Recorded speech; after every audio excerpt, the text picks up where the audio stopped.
Hey guys, and welcome back to this channel. In this video, I'll be showing you guys what you should do if there is a weather, like a rainbow weather in Heartopia.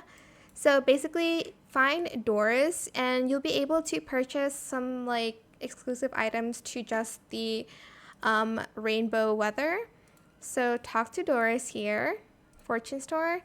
She does spawn in like different places. I can finally get this! Yay! Learn. And you are also able to purchase the cake thing, I guess. I'll get a postcard as well.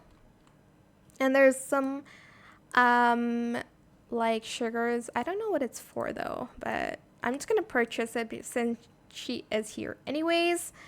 So yeah, I just took every item here. Like I bought it all, but yeah, this is also where you can find the roll cake recipe. And yeah, I hope it was helpful for you guys. Don't forget to like, comment, share, and also subscribe to this channel if you haven't done that already. If you have any more questions about this video, just leave it in the comment section down below.